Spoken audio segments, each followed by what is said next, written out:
السلام علیکم سامعین، یکم جمادی الاولیٰ اور 4 نومبر ہے۔ خبر کا عنوان ہے طالب علم عمرے کے لیے روانہ۔ یہ وہ طالب علم ہیں جو مدرسہ اسلامیہ اشرف العلوم قصبہ دھوج میں زیر تعلیم ہیں۔ ماشاءاللہ اس نے قرآن کریم کے مسابقے میں اول پوزیشن حاصل کی ہے۔ اس کو عمرے کا انعام ملا ہے اور یہ آج عمرے کے لیے روانہ ہو گیا ہے۔ خبر تھوڑی تفصیل سنائی دیتا ہوں کہ یہ نیک کام ہے۔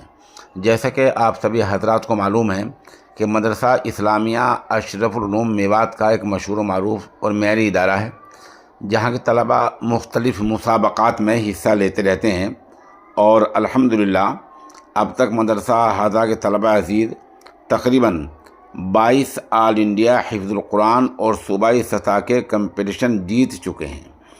انہی کامیاب طلباء میں 5 طالب علم ایسے بھی ہیں جنہوں نے پوزیشن لا کر عمرے کی سعادت بھی حاصل کی تھی۔ ان میں سے ایک محمد نعیم بن قاری شبیر صاحب ہیں، جنہوں نے 15 دسمبر 2022 کو دیوبند کے اندر منعقد آل انڈیا حفظ قرآن کمپٹیشن میں پہلی پوزیشن حاصل کر کے 80,000 روپے نقد عمرے کا انعام حاصل کیا تھا۔ دوسرے نمبر پر محمد نفیس ابن عبدالعظیم بھگولا ہیں، جنہوں نے اسی سال 3 جولائی 2024 کو کلکتہ میں ہوئے آل انڈیا حفظ قرآن مقابلے میں پوزیشن لا کر عمرہ کا انعام حاصل کیا تھا۔ اس کے علاوہ محمد سفیان بھنڈیارا اور محمد عمار بھنڈیارا نے بھی عمرے کا انعام حاصل کر لیا ہے۔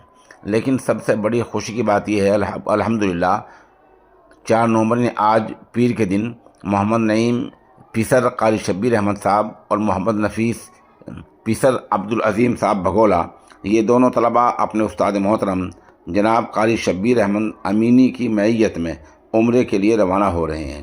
ساتھ ہی ایک اور طالب علم محمد فرور ملائی بھی جا رہے ہیں، اور بھی 2 بچے محمد عمار بھنڈیارا اور محمد سفیان بھنڈیارا، ان دونوں کا ابھی پاسپورٹ تیار نہیں ہوا ہے، اس لیے یہ عمرے کے لیے ابھی نہیں جا سکتے، لیکن عنقریب ہی انشاءاللہ یہ بھی عمرے کے لیے روانہ ہو جائیں گے۔